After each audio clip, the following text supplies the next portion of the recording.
times. Now the one that's going to interest us the most is of course the first one that starts with the construction of the castle.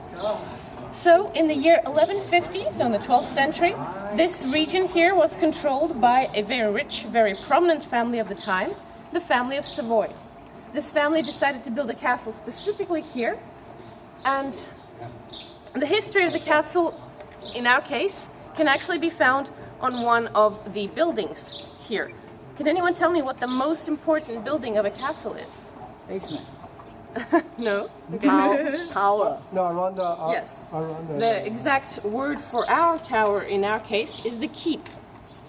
This is the keep right here, the big tower, if you will, in the middle. And this keep attests to the history of the castle in itself. So when the family of Savoy took over this region, this area, in the beginning, they built the castle.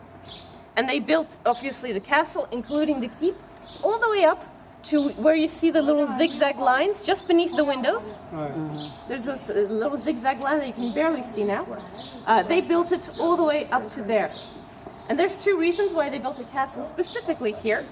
The first one is military. As you were walking by the castle, you may have noticed that there are multiple towers, round towers, on the mountain side of the castle. That is because all the defensive elements of the castle were constructed on that side. On this side, from the lake, you can't really see it from the lake, but there are no defensive elements whatsoever. And the reason for that is because the lake was a natural defense. No one was going to attack by the lake. So from a military perspective, it was very interesting for them to build a castle here, because they technically only had to defend half of it. And the other reason why they decided to build a castle here